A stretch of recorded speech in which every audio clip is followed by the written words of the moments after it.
Mesdames et messieurs, chers téléspectateurs, bienvenue dans cette grande édition du journal universitaire.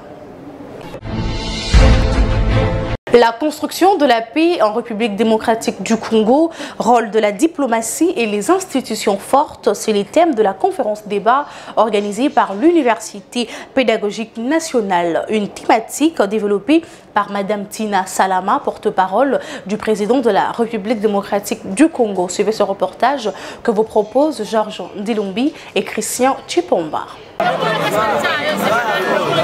La construction de la paix en République démocratique du Congo, le rôle de la diplomatie et des institutions fortes, c'est les thèmes au centre de cette conférence débat organisée par l'Université pédagogique nationale. D'entrée de jeu, le président des étudiants de l'UPN, Christian Kabouya, a prononcé son mot des circonstances avant l'intervention de la rectrice de cet établissement, professeur ordinaire Yvonne Ibebeke, qui a accueilli chaleureusement sa hôte de la journée en la personne de Tina Salama, porte-parole du président de la République Félix Tshisekedi, en souhaitant également bienvenue à tous les participants. Que cette rencontre soit un moment d'élévation intellectuelle et morale, une source d'inspiration pour nos étudiants et un symbole du lien fort entre les savoirs et les services à la nation. Notre profonde gratitude à Madame la porte-parole du chef de l'État pour sa disponibilité, sa bienveillance. Soyez le bienvenu encore à l'Université pédagogique nationale, maison du savoir, de la paix et du progrès. S'en est suivi de l'allocution de la porte-parole du président de la République, l'unique oratrice qui a développé la thématique centrale en stipulant que la RDC demeure marquée par 2 décennies de conflits armés, d'instabilité politique et des crises humanitaires récurrentes. La recherche d'une paix durable y implique non seulement la cessation des hostilités, mais aussi la consolidation des institutions étatiques et l'engagement diplomatique à différents niveaux. Dans ce contexte, la construction de la paix ne peut être envisagée sans une réflexion sur la diplomatie qui permet de gérer les relations et les conflits à différents niveaux et les institutions fortes, garantes de la stabilité et de la légitimité politique. Les démarches menées par le chef de l'État a déjà produit plusieurs résultats positifs dans tous les secteurs, notamment sur le plan économique. Des accords commerciaux ont été signés avec plusieurs pays. Sur le plan culturel, l'organisation des Jeux de la francophonie. Sur le plan diplomatique, l'élection de la RDC comme membre permanent du Conseil de sécurité. Sur le plan sécuritaire, levée de l'embargo. Sur l'achat des armes, a martelé Madame Tina Salama. Les échanges fructueux entre l'oratrice et les participants ont suivi bien avant la remise du cadeau à la bouche autorisée du président de la République. Pour boucler les boucles, les lots importants des ouvrages dédiés au chef de l'État a été remis à la rectrice de l'UPN par sa hôte dans une ambiance bon enfant. Restons toujours à l'Université pédagogique nationale où le centre de recherche interdisciplinaire de cet établissement, UR 83, Croissance et Développement, a organisé une conférence débat sur l'inclusion financière et digitalisation du moyen de paiement en République démocratique du Congo. Une fois de plus, Georges Ndilumbi et Christian Chipomba pour le reportage.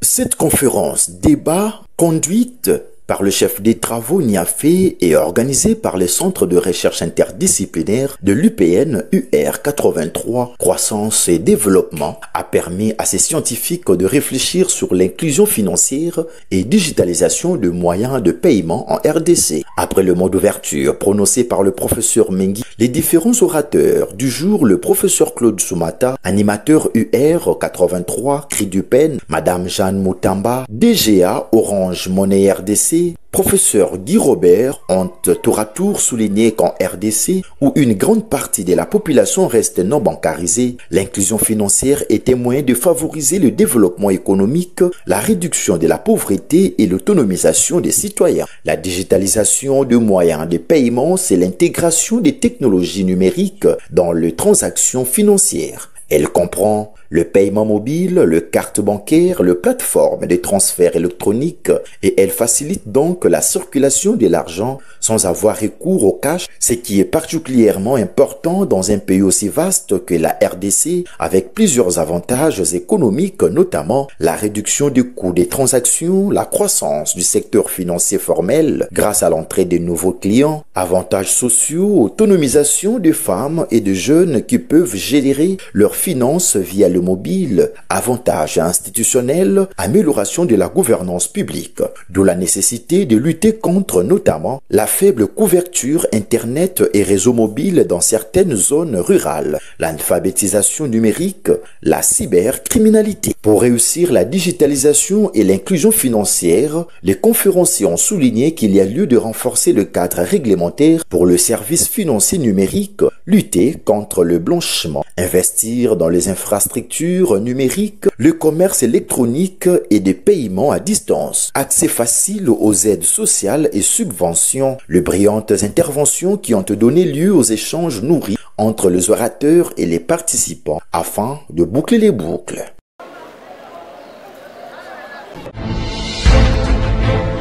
Parlons à présent de la cérémonie d'accueil de nouveau à l'université de Kinshasa, une activité organisée par le comité de gestion dans l'objectif de donner les orientations à ces jeunes qui ont fait le choix sur la colline inspirée, les inculquant les mentalités et le comportement d'un universitaire. Hop Kiakou et Serge Mbouyi pour les détails. Devant une marée humaine au chapiteau de l'université de Kinshasa, le recteur de cet établissement, professeur Jean-Marie Kayembe Toumba, a encouragé ces jeunes qui ont fait les choix sur l'université de Kinshasa pour leurs études universitaires. Dans son allocution, il a insisté sur l'éthique, la cohésion et le vivre ensemble qui doivent accompagner les étudiants de son alma mater. À l'université de Kinshasa, nous accordons à la cohésion, à l'éthique et au vivre ensemble. Nous représentons une communauté qui aura plus ou moins 30 000 étudiants et désormais vous en faites partie. Mais elle a également plus ou moins 7 000 agents administratifs, 1 300 enseignants PhD, 2 500, ce sont les chefs de travaux et les assistants qui s'apprêtent à assurer la relève. L'université était jadis bâtie pour accueillir 6 000 étudiants. Nous la devons à Monseigneur Luc Gillon, un père jésuite belge. Vivant, s'il l'avait été aujourd'hui, il aurait eu 100 ans. Le choix sur l'université de Kinshasa n'est pas un hasard, car l'unique solution n'est pas un slogan, mais une réalité. Puis, le secrétaire général académique a fait la lecture du règlement intérieur que les étudiants doivent respecter. La lutte contre les antivaleurs, le népotisme et le tribalisme n'ont pas de place à l'université de Kinshasa, ont insisté les autorités académiques. La cérémonie a connu la présence des doyens des facultés, les professeurs et plusieurs partenaires de l'université de Kinshasa.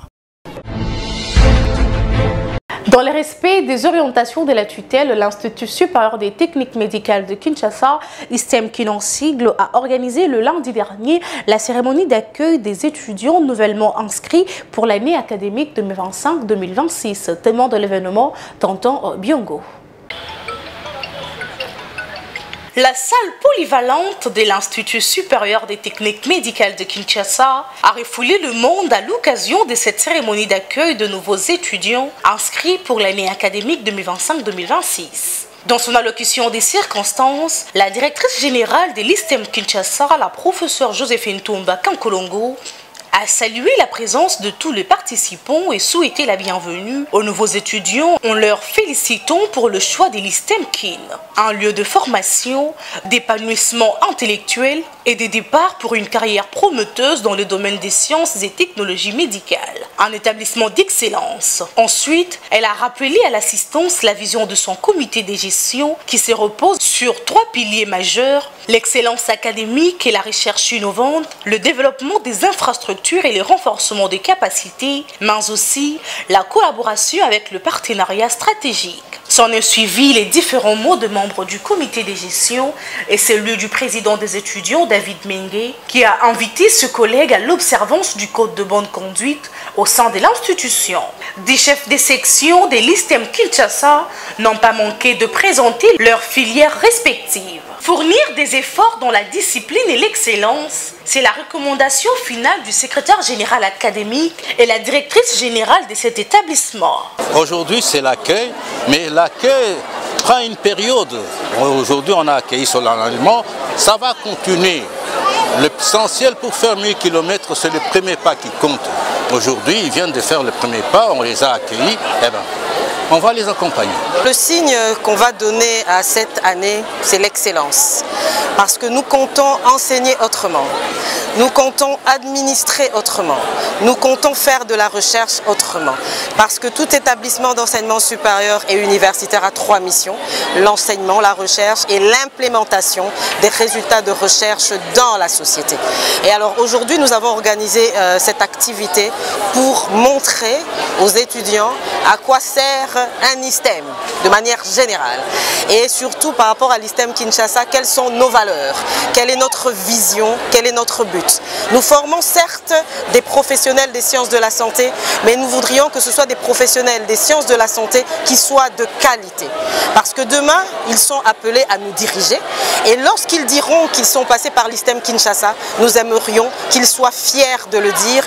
Et nous qui les avons formés, qui les avons accueillis, nous serons également fiers de la formation qu'on leur aura donnée. Alors, les inscriptions continuent encore. Donc les parents peuvent envoyer leurs enfants pour pouvoir former, parce que s'ils veulent que leurs enfants deviennent professionnels de la santé. En tout cas, l'ISTEM Kinshasa, c'est la mère des ISTEM. C'est là où leurs enfants auront un enseignement de qualité.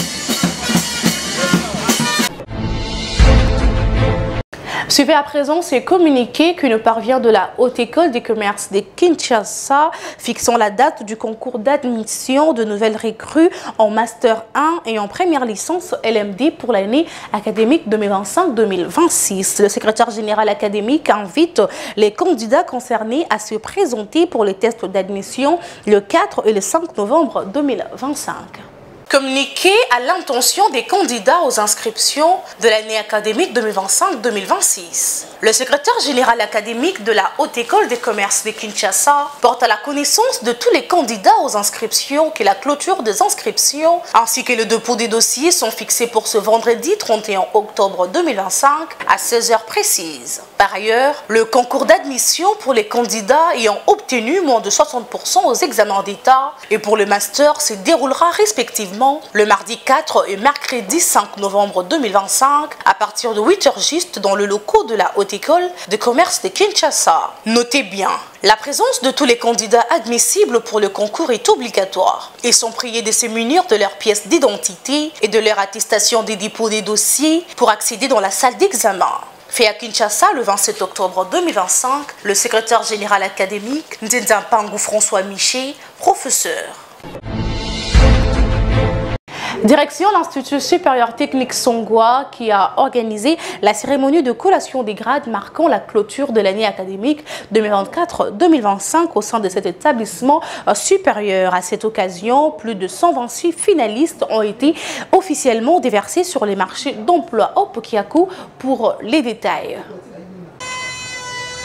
Après une prière d'ouverture pour cette cérémonie de collation des grades académiques, le directeur général de l'ISTS, Abel Etamboué, a procédé au mot de bienvenue et a exprimé sa profonde gratitude envers toutes les parties prenantes pour leur engagement et leur accompagnement tout au long de l'année. Il a tenu à rappeler les missions fondamentales de l'ISTS, notamment la formation, la recherche et les services à la communauté, missions qui, selon lui, ont été accomplies avec succès grâce à une coordination stratégique et à une vision claire et partagée. La cérémonie s'est poursuivie par la lecture du rapport annuel présenté par les chefs de travaux, Doxin Biaka, secrétaire général académique. Ces derniers a dressé un bilan largement positif de l'année écoulée, soulignant le respect du calendrier de l'enseignement supérieur et universitaire en présence du PCA, le révérend Rankwan Lubaka Niembo. L'un des moments forts de la journée fut la proclamation officielle des lauréats, au cours de laquelle 126 nouveaux diplômés ont reçu leurs grades académiques de main des chefs de section et du directeur général. Au terme de cette grande activité, le directeur général Abel Tamboué a réitéré sa satisfaction face aux résultats obtenus et a mis l'accent sur les perspectives d'avenir de l'Institut pour l'année académique 2025-2026. Notons que cette activité s'est clôturée dans une ambiance démesurée et à la grande satisfaction de tous.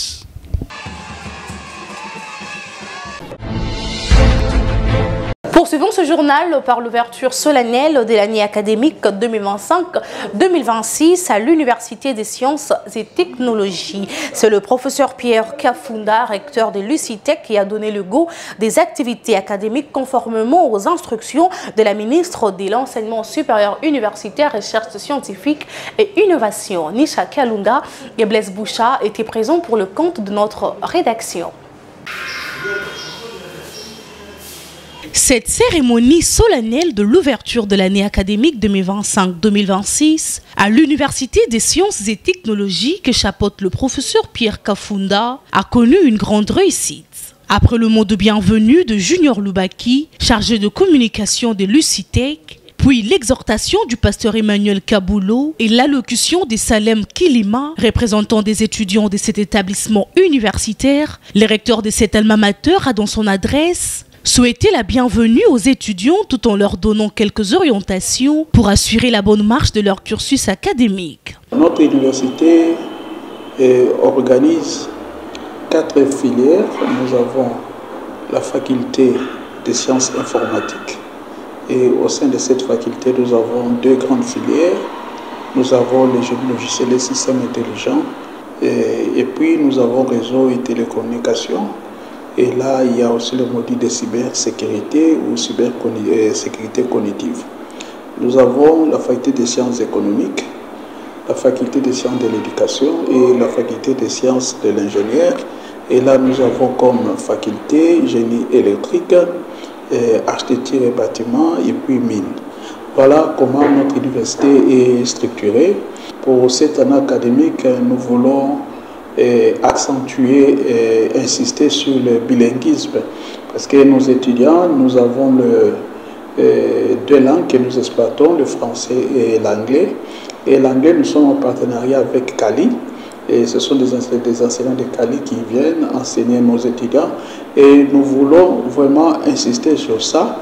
Et j'ai même dit lors de la cérémonie de l'ouverture, nous allons implémenter un système qui va permettre aux étudiants de s'exprimer correctement en anglais. Il s'y est dénoté que pour cette année académique, l'UCITEC va implanter un système permettant à ses étudiants de mieux échanger et présenter leurs projets en anglais, car la qualité de la formation donnée au sein de l'UCITEC permet aux futurs cadres de la République démocratique du Congo de devenir des créateurs d'emplois et non des commandeurs. Alors premièrement déjà, mon choix par rapport à cette faculté et les nombres d'élèves qu'il y a dans un auditoire.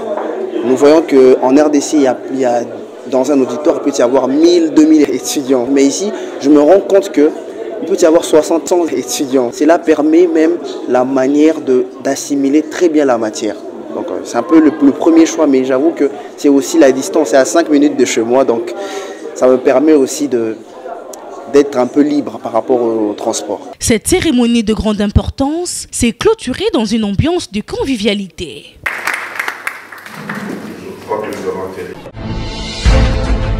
Parlons de la demi-finale du concours d'art oratoire interuniversitaire organisé par la structure Eloquence 360. Un challenge qui a connu la participation de plusieurs étudiants des institutions universitaires. Les détails avec Valon Ngolou.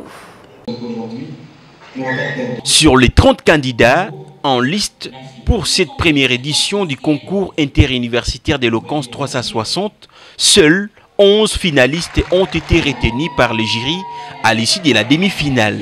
Une sélection exigeante et disputée déterminant le niveau élevé des orateurs. La présidente du jury a d'ailleurs souligné la difficulté du choix, évoquant la qualité remarquable des prestations présentées. Évidemment, le niveau est très élevé. J'ai du mal donner les cotes, j'ai du mal, tellement c'est très fascinant. On sent que les étudiants ont été vraiment bien préparés dès le départ. Ils ont une conscience, ils savent ce qu'ils disent, ils savent exprimer et mettre les mots sur chaque douleur ou chaque victoire qu'ils veulent remporter. Les thèses, tout comme les antithèses, sont magnifiques. Je suis fière. De son côté, la coordonnatrice du programme Éloquence 360 a annoncé le prochain rendez-vous qui marquera la grande finale de cette compétition d'art oratoire. Quelques candidats n'ont pas manqué de partager leurs impressions et émotions, se disant fiers du parcours accompli et déterminés à aller encore plus loin dans cette aventure. Rappelons que Éloquence 360 est une initiative de Rodi Zola, conçu comme une tribune d'expression et de valorisation de la jeunesse, une plateforme où chaque idée mérite d'être entendue et chaque voix peut inspirer. La directrice du cabinet de la première dame de la République a pris part à ces assises et a encouragé le jeune. Parlons à présent de la journée de sensibilisation sur les cancers gynécologiques dans votre vécu quotidien. Le femme biologiste médicale et technicienne de laboratoire dirigée par Madame Claire Babeki qui l'a organisée le week-end dernier dans la salle de conférence du centre hospitalier La Borne, témoin de l'événement Hope Kiaku. C'est dans le cadre du mois d'octobre rose dédié à la sensibilisation sur les cancers du sein que la dynamique des femmes biologistes, médicales et techniciens des laboratoires, dirigée par Madame Claire Babeki, a organisé cette journée de sensibilisation ayant comme thème les cancers gynécologiques dans notre vécu quotidien, femmes, parlons-en. La rencontre a débuté par les mots de bienvenue de la présidente de la DFBM, Madame Claire Babeki, suivi du mot des circonstances du président du CNBM, Dr Blandé Bokabela, et celui des membres de la direction des laboratoires. Ces allocutions ont ouvert la voie aux différentes interventions scientifiques. La première, animée par la biologiste médicale, Madame Pambou Foula Sophie, portait sur les cancers gynécologiques et leurs implications sur la santé des femmes. Ensuite, Madame Cornélie Fongo a abordé les cancers du sein et du col de l'utérus, détaillant leur définition, leur épidémiologie ainsi que les principaux facteurs de risque. Elle a rappelé que les cancers du col de l'utérus demeurent le 4e cancer le plus fréquent chez la femme africaine, en grande partie à cause du manque de dépistage et de la prévalence de l'infection HPV. Ces exposés très enrichissants ont suscité un échange interactif entre les participants et les intervenantes. Les partenaires et quelques invités ont ensuite pris la parole pour cette initiative citoyenne et scientifique. Très satisfaite du bon déroulement de l'activité, le président Blandé Bokabela a exprimé sa reconnaissance envers l'équipe organisatrice et encouragé la poursuite de telles actions de sensibilisation. Je réponds toujours aux invitations partout on parle du cancer. Ce n'est pas seulement partout on parle du cancer, mais partout on parle de la biologie médicale. La biologie médicale, c'est ce que les gens appellent communément laboratoire. Le CNBM est apolitique. Nous sommes membres de la société civile. Mais nous avons besoin de la politique pour arriver à atteindre certains objectifs. Et l'objectif que nous voulons atteindre maintenant, c'est l'obtention de notre ordre, dont les dossiers ou la proposition de loi est portée par l'honorable Christelle Vouanga. La journée s'est clôturée dans une ambiance conviviale avec une photo des familles. Toujours dans ce même chapitre, parlons de la sensibilisation des élèves de l'école Saint-Augustin à Limité 18e rue par le club de gynécologie obstétrique que coordonne le docteur Ali Machala Bangambe. Objectif, lutter contre les cancers de sang qui occasionnent la mort de jeunes filles, de femmes et de hommes. Nisha Kalunga et Jérès Landou pour le reportage. Le cancer du sein est une réalité, mais ça ne restera une fatalité.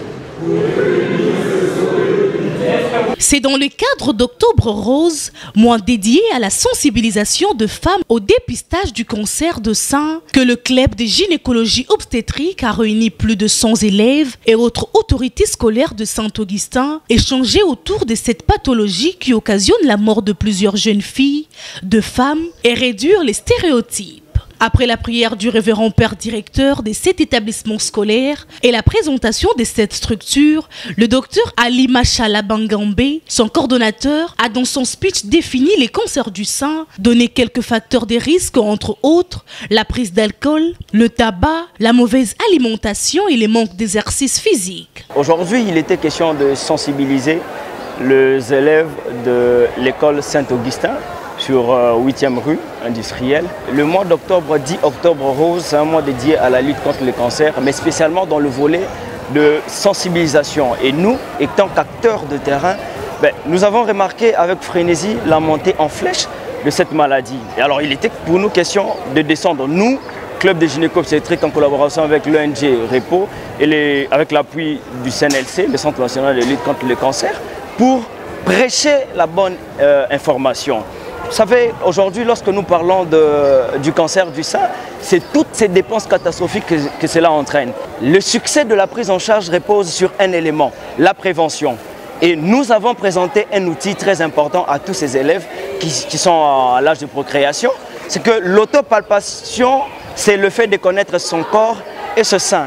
Quand on découvre que vous avez une maladie, mieux ça sera pour une meilleure prise en charge. En outre, la démonstration de l'autopalpation de sein était d'une grande importance pour aider l'assistance à prendre en charge sa santé physique, car le cancer de sein n'est pas une fatalité. À noter que le cancer du sein n'est pas sexuellement transmissible et les hommes peuvent aussi être touchés par cette maladie, même si elle est courante chez la femme. Nous sommes vraiment très honorés d'avoir été choisis parmi les multitudes d'écoles pour aujourd'hui suivre cette sensibilisation autour du cancer des seins. Le cancer n'est pas une fatalité.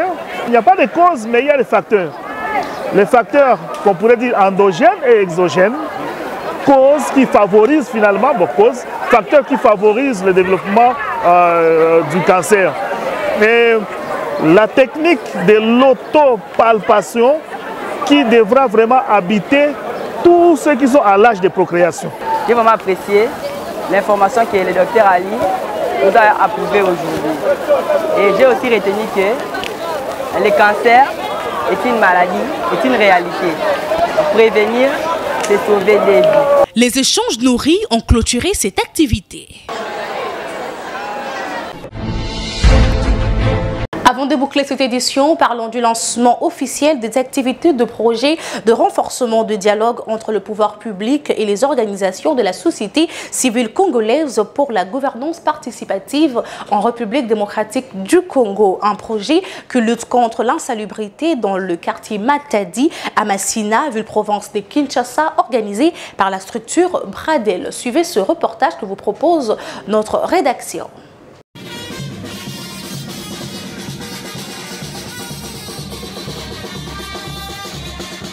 C'est dans le souci d'identifier les problèmes d'assainissement dans les quartiers Matadi, dans la commune de Massina, que la structure Bradel a lancé officiellement ses activités le week-end dernier dans le cadre de son projet de renforcement du dialogue entre le pouvoir public et les organisations de la société civile congolaise pour la gouvernance participative en RDC. Un projet qui lutte contre l'insalubrité dans les quartiers Matadi à Massina, ville-province de Kinshasa. Plusieurs intervenants ont donné leur point de vue en se questionnant comment faire pour accompagner la communauté afin de rendre ces contrées propres. À son tour, le coordonnateur du structure, Alexis Toumba, a dans son mot évoqué ce qui suit. Renforcement des dialogues entre les pouvoirs publics et les organisations de la société civile.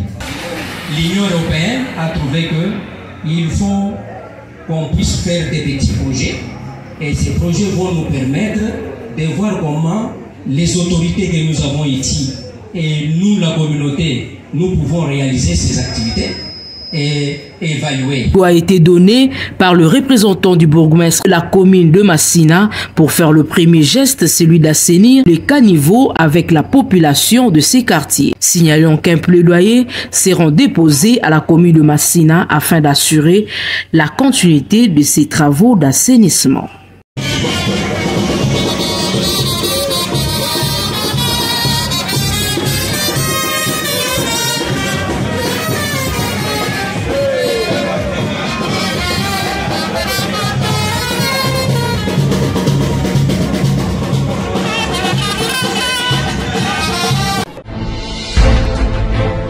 Mesdames et messieurs, chers téléspectateurs, nous sommes arrivés à la fin de cette grande édition du journal universitaire. Si vous l'aviez aimé, dites merci à Exaucé Mapanga qui était derrière la caméra. Une réalisation du docteur Emmanuel Lema, toujours sous la coordination de l'honorable André Mouchongo Machara. Quant à moi, je vous dis au revoir et bonne suite de programme sur nos chaînes partenaires.